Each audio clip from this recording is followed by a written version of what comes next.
Welcome to the Restricted Handling Daily Intel Brief. This is what's been going on in Iran and the Middle East in the past 24 hours. Secretary of State Marco Rubio said over the weekend that the U.S. remains willing to negotiate if Iran is serious about changing its behavior.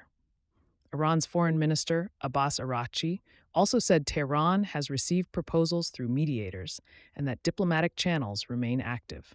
But the message from both sides is clear. Neither wants to look like it is backing down. Araghchi said negotiations should happen only after Iran has achieved what he called reliable battlefield and strategic gains. That tells you exactly how Tehran is thinking about this. The fighting itself is part of the negotiation. Iran wants leverage before it sits down. The U.S. wants pressure before it offers concessions. It is a very old playbook in international affairs. Countries rarely come to the table because everyone suddenly becomes reasonable. They come because the costs, risks, or incentives change. One of the most interesting developments is happening inside Iran's own leadership structure.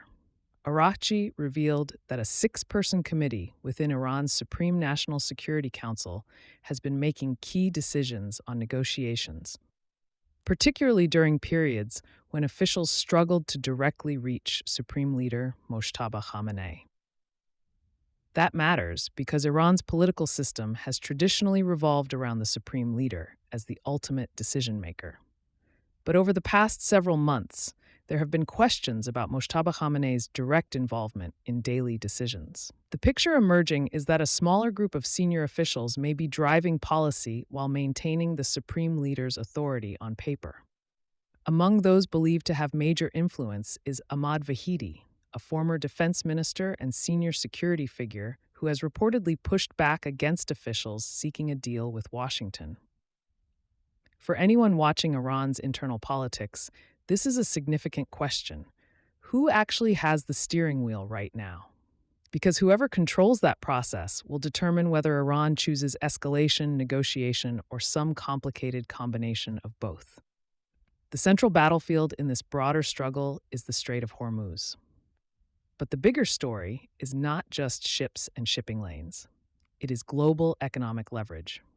Iran is trying to prove it can influence one of the world's most important energy choke points. The Strait of Hormuz normally carries roughly 1/5 of global oil supplies. Tehran's message is simple. If Iran cannot safely operate in the region, nobody else should assume energy flows will continue normally. That strategy is already affecting markets. Oil prices moved above $90 a barrel before easing after Iranian officials signaled openness to talks. Gas prices in the U.S. returned to around $4 per gallon, and global shipping companies are becoming increasingly cautious about sending vessels through the Gulf. Iran also entered this phase of the conflict with a financial cushion.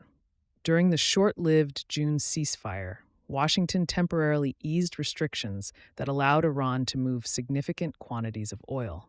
Analysts estimate Tehran shipped tens of millions of barrels, bringing in billions of dollars at a moment when its economy was under enormous pressure.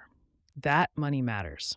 Sanctions have squeezed Iran for years, and the regime knows energy revenue is one of its few major lifelines. But Iran is also taking major risks.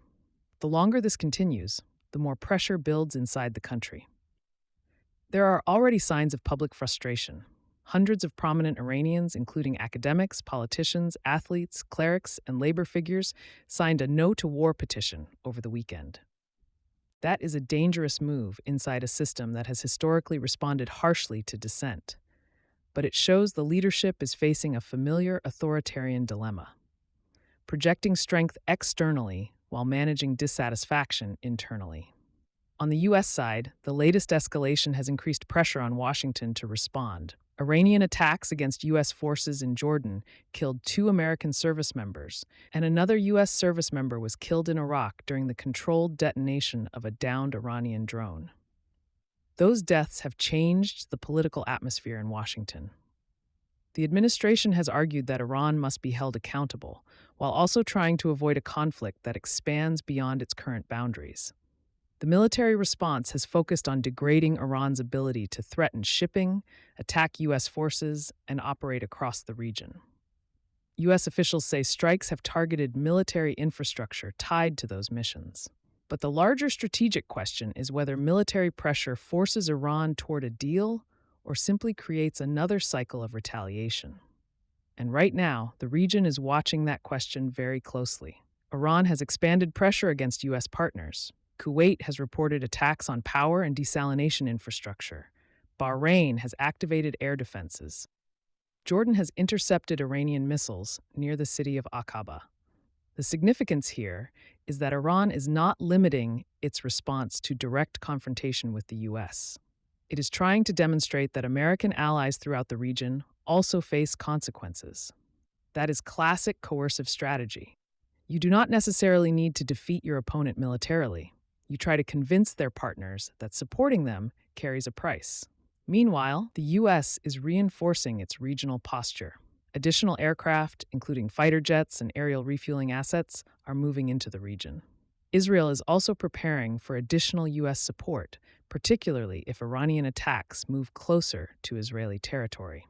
And then there is Lebanon, where another major diplomatic effort is unfolding. Lebanese President Joseph Aoun is heading to Washington to present a plan focused on reducing Hezbollah's military power and securing an Israeli withdrawal from southern Lebanon. Aoun has argued that Lebanon needs the state, not a militia backed by Iran, to control the country's weapons. That effort could become one of the most important tests of whether the region moves towards stabilization or continues through a cycle of proxy conflict. Thanks for listening. Stay curious, stay kind, and never let anyone convince you that asking questions is a security threat. For the written brief, visit restrictedhandling.substack.com.